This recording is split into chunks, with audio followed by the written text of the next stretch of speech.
Hey everyone, happy Sunday evening. I'm so glad to be back with you guys. I know it's been a while. You guys have been seeing some of the greatest hits from the road, and I've been on the road just a lot and all over the country. We're going to talk about kind of where I've been and where we're going. Before we get started, I want you guys to notice, I've been dressing up a little bit for you guys. You see me out on the roads. A lot of times I'm wearing a suit. Even with you guys, I've been kind of focusing on looking a little sharper for you guys. But today, I'm in all my COS gear. This is actually still my favorite COS hat. I love this hat.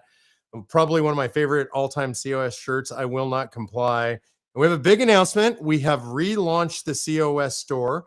So you can find that store at conventionestates.com/store.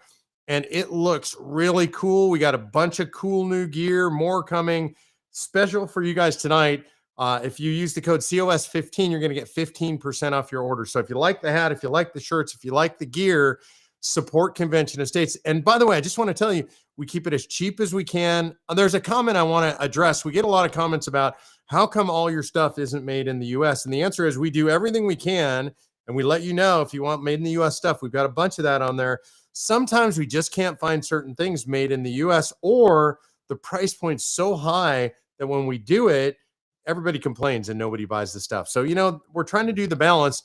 I want to assure you what we try to do is stay away from anything made in China. China is an enemy of the United States. They're an enemy of yours and mine. So the stuff that we have that's not made in the US is generally made in friendly countries, countries that the US has a good relationship with.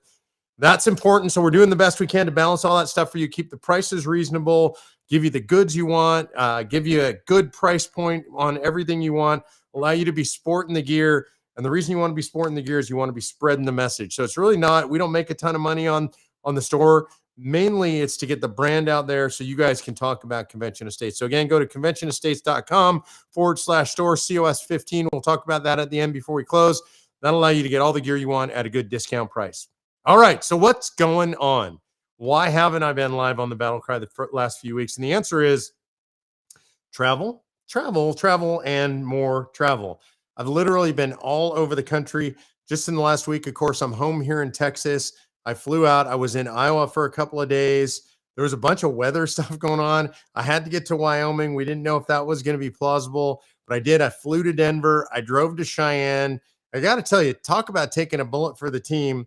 Yesterday, actually, so what would that have been? Thursday morning, I woke up in Cheyenne, and it was minus 22 degrees. All right, now I know some of you who live in the north, you're going to say, oh, that's no big deal.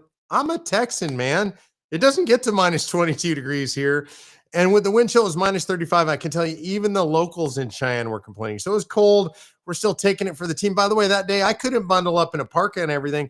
I'm in a suit. I had to wear an overcoat. I had the scarf around my neck, the gloves on. It was cold, even the locals complaining. But I did it for you guys. I did it for the movement. So let's talk about what's going on all over the country. I'm going to pull down a list here so I can give you kind of the latest and greatest. So Thursday, I was in Wyoming, and we had passed the Wyoming Senate already 17-3. Now it was in the House Revenue Committee. It was pretty stressful, I got to tell you. I didn't know what was going to happen. We had a bunch of great grassroots there. I was there with our great regional director, Dave Schneider. I testified in front of that committee. You might have been able to watch that live yesterday or on Thursday. Sorry. It was pretty extraordinary to watch.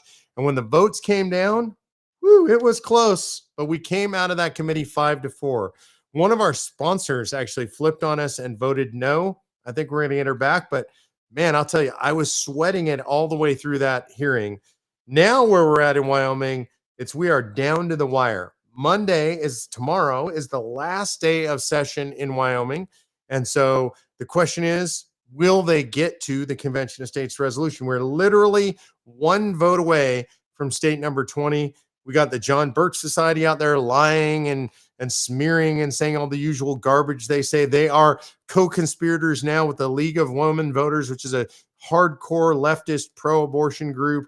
They're standing side by side with the John Birch Society saying all the same crazy runaway stuff. But we got a shot. I'm going to tell you, it's a bank shot. We'll see what happens. But Monday, Wyoming, watch for potentially for state number 20.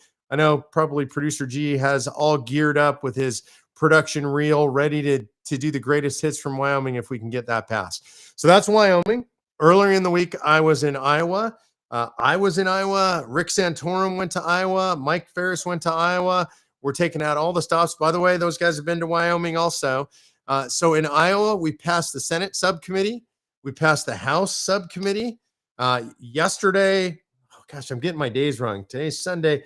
Thursday, we passed also the House full committee. That was a narrow margin vote, also 12-11 vote. We passed that. So now we're on to the floor in the House, and we're getting ready to move to the full committee in the Senate. I mean, I'm super excited by all this momentum.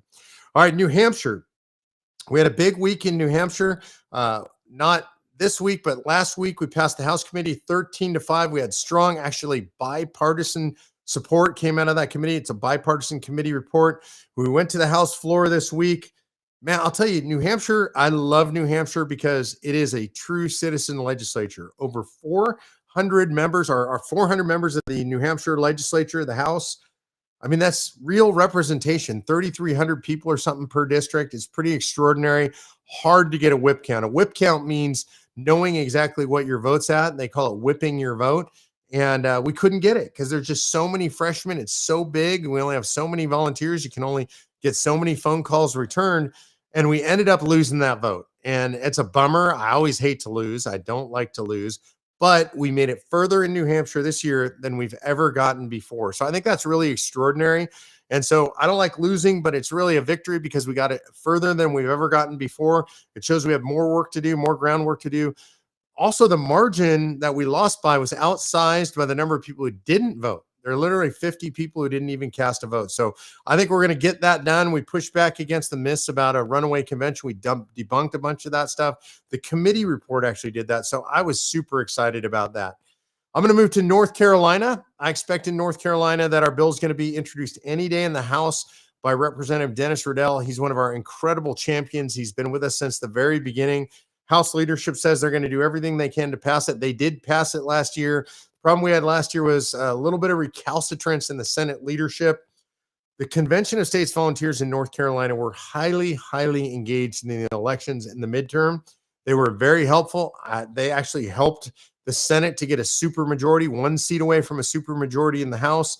And so I think the legislature is feeling very favorable towards Convention of States this year. I expect to see a pass in North Carolina. I love that team out there.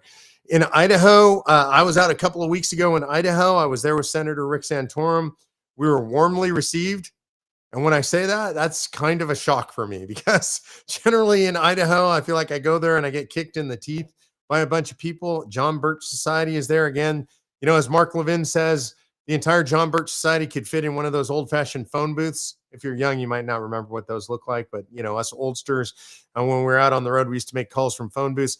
Like maybe 12 people in the entire John Birch Society in the entire nation. It's so funny because when you go into these legislative hearings, there's always somebody from the John Birch Society testifying. It's always the same person. I don't know what it is with these guys, but I don't know. They like to align with Planned Parenthood and La Raza and MoveOn.org and Daily Cause and Common Cause, all the leftist organizations and the John Birch Society. At this point, I got to say, they're marching in lockstep. They're holding hands. They're playing kissy face. And you got groups like the John Birch Society and Eagle Forum that are helping now all these leftist groups to destroy America. So I don't get it. I can't explain it. They've been sold a bill of goods. They've been, let's call it blue pilled. You know, the term red pill where somebody realized conservatism is real. Well, these groups have been blue pilled. They've been fed the hallucinogen on Convention of States. So we're going to face off against them everywhere we go. What we're going to do is we're going to keep it real. We're going to tell the truth. We're going to present the real research. We're going to stop the slander that the 1787 convention was a runaway convention because it wasn't. That's ridiculous. We're just going to continue to speak out against this stuff. And because of you guys, because of the grassroots, we're going to continue to have success. So in Idaho, right now, the goal is just to find the right committee to put the bill in. When I was there, had a chance to have dinner with the pro tem of the Senate. That's the leader of the Senate, Speaker of the House. They're very favorable. Now it's just time to find the right way to get this through the committees and onto the floor. You know, if you think about Convention of States more broadly, nationally, a vote for Convention of States is a vote to say that the states should have how much power Congress should have, how much power the court should have, how much power, what's the balance of power between those places, those institutions, and the people and the states. And I think that's really important that we We talk about that in those terms. We're saying less power to Congress, less power to the courts, less power to the federal government, and more power to the people. Another state that's moving where we're talking about this is Kansas. Kansas is moving really well. I mentioned this. We came out of the House committee in Kansas. I think I mentioned this already. That was 13-10. And we expect a vote on the floor in the next couple of weeks. Super proud of the Canvas activists. The people who talk about the runaway convention, this is the number one question we get. What they're doing is they're unwittingly undermining the legitimacy of the Constitution. Article 5 and the second clause of Article 5, which we're using, are part of that Constitution. And the framers told us that we should use it if the federal government ever got away from us. I think it's pretty clear the federal government's gotten away from us.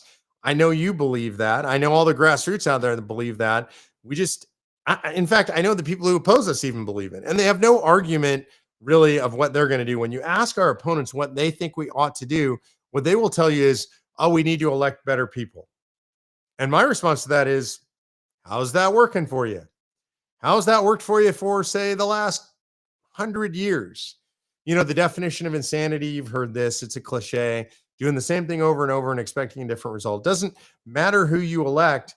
Washington, D.C. grows. And we've seen this over and over. Every single administration in the history of the United States of America, with the exception of Calvin Coolidge's administration, has grown the federal government. That's Washington all the way on up through Biden. And yeah, that includes President Trump. The government has grown under all of these administrations. If you believe that the federal government should shrink, and you should believe that, the bigger the federal government, the smaller the citizen. So if you believe the federal government should shrink, then you can't rely on Washington, D.C. to do that. We have to do that. We, the people using Article 5, have got to do that. And we're seeing this being picked up, by the way, by folks that I never even expected. This week in New Hampshire, our own Mike Ferris ran into the latest to declare in the Republican primary, Vivek Ramaswamy, and he was in New Hampshire. They crossed paths. He asked him what he thought about Convention of States, and Ramaswamy gave a resounding endorsement of Convention of States. I was blown away because he knew all about it, and he spoke cogently and coherently about it and convincingly about it. So now you have Ron DeSantis has endorsed the idea of Convention of States. Vivek Ramaswamy has endorsed Convention of States. I imagine soon we're going to hear from Nikki Haley and maybe President Trump on Convention of States. I know they've been sniffing around the edges.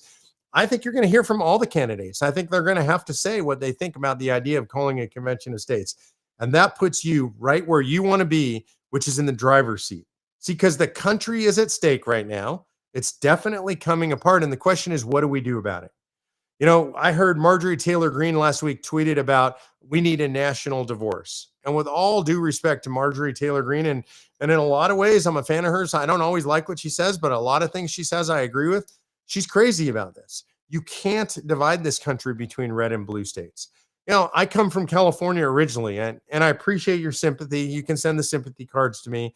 I left 4 years ago, so you don't need too much sympathy. But in California, you have about 85% of the geography of California is red. The entire Central Valley, everything inland, North State, all the way east, it's a red state. So is it a red state or a blue state? Well, the population centers, Los Angeles, San Francisco, more and more San Diego, those population centers are blue.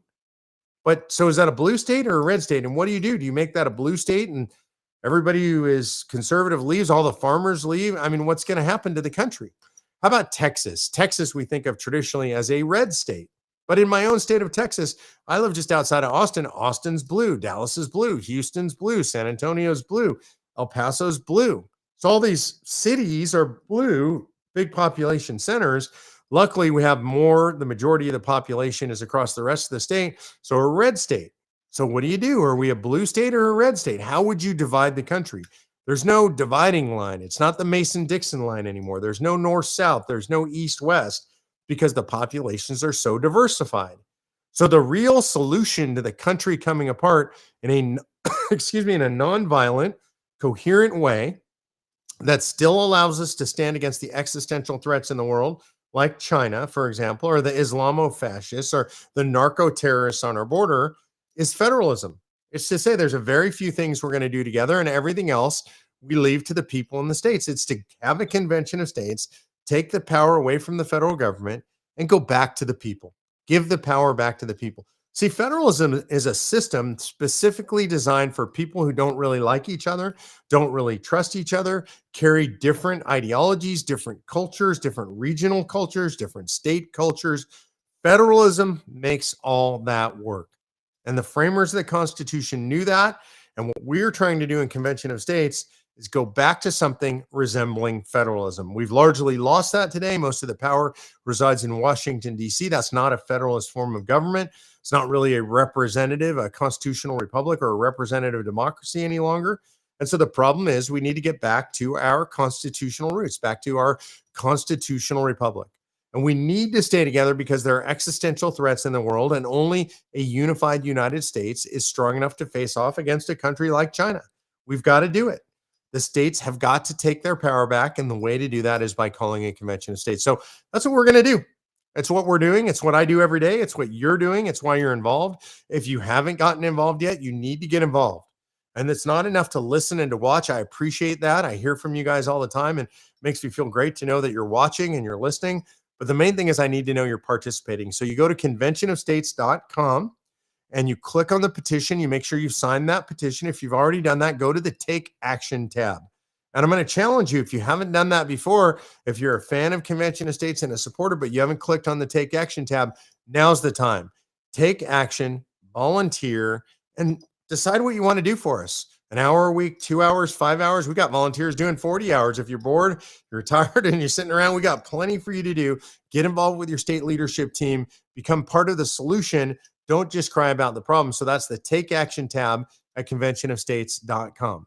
I'm going to answer some questions now. We had 3 questions that have been pending, and I apologize to you guys that I haven't gotten to these sooner, that I've been out. Deidre Jensen Gamblin asks, I've been told if there's a Convention of States, our Constitution is changed and nullified. Is that correct in any way? So I want to say, actually, let me start with this. No, not correct in any way. A Convention of States itself is a meeting of the states gathering, and their job is just to debate, discuss, and then make suggestions. So Convention of States doesn't change and doesn't have the power to change the Constitution in any way. And it's not nullified in any way. It doesn't go away in any way. So anybody who tells you that, they're just not telling you the truth. They're either lying, misrepresenting, or they don't understand.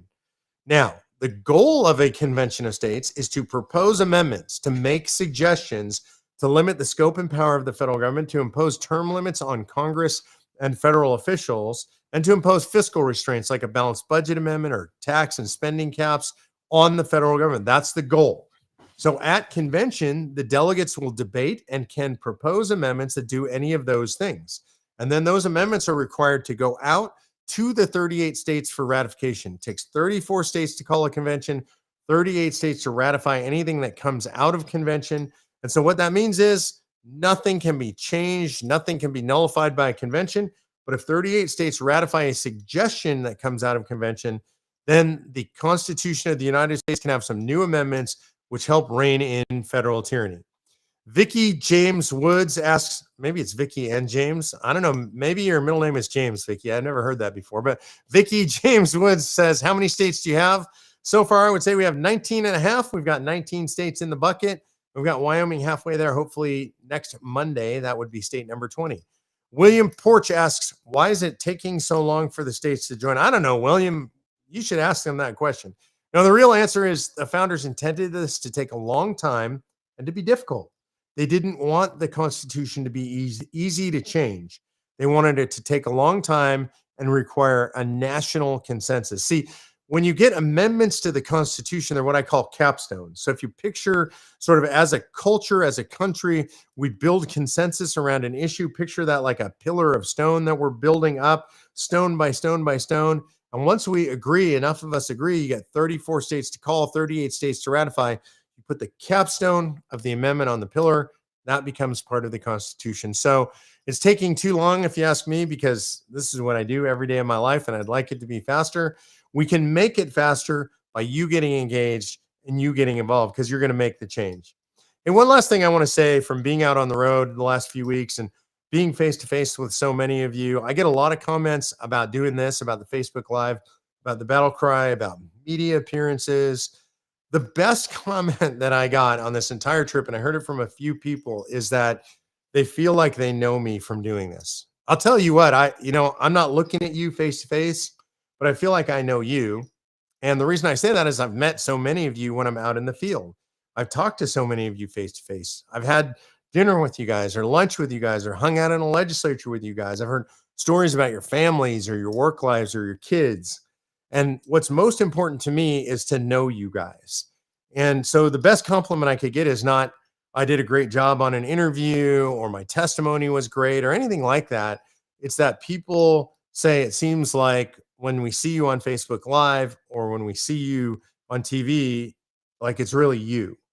And that's very important to me and it's meaningful to me. So when you guys say that to me, I just want you to know how much I appreciate that, how much it affects me in my heart, because it's not an act. I mean, this is just me. I mean, you get to see me here in my house. I know I got pretty fancy lighting now, but this really is just my house. And you get to see my dog. I think Winston's back there. Say hello, Winston. Hi, Winston. He's sleeping, which is pretty rare for Winston. He's the baby Great Dane now. I think he's probably around 130 pounds. He'll be a year old on March 10th. I'm pretty excited about that. It's my birthday too. So we share a birthday, but you get to see my real life. I am what I am. I'm just a grassroots person just like you. And when I'm out in the field, what I'm trying to do at my role at Convention of States is, gosh, I mean, people say I'm the leader of Convention of States. And in a lot of ways, I'm just a follower. And what I mean by that is when I meet you out in the field and you're telling me your stories and you're telling me what's important to you and you're telling me what you want to do and what you want to accomplish. And whether I'm reading Facebook comments or I'm getting questions here, I absorb all that stuff so that when I go on the Tucker Carlson show or I'm on Fox or I'm on somebody's podcast, what I'm thinking about is you. I'm thinking about all the things you've told me, all the stuff you poured into me, all your hopes and dreams and desires and fears for the country. And then I'm doing my best to express that in the way that you would want to do if you were on any of those shows. So when you guys tell me that it seems genuine and it seems like I'm just being me, just know that's also a reflection on you, because all I'm trying to do is be a stand-in for you. Not everybody can do what I'm doing. Not everybody can do what you do. This is my role, my job. My role, my job, more important than anything else, is to represent you, the grassroots out there in the public sphere. You who have now built the biggest, most successful self-governing grassroots army in American history, and we're just getting started. And if you want to represent, remember, you got to wear the gear, got to have the hat, got to have the shirts, got to have everything else we have. We got the flags and all that stuff at the new Convention of States store. So you go to conventionofstates.com/store. And there's a promo right now just for you, COS 15. You got 15% off on all the cool new swag. So when I see you out in the state legislature, if you can do it, you're wearing the hat, you're wearing the swag, I'm looking forward to seeing you there. I'll see you out in the field. And if not, I'll see you next week right here on the BattleCry.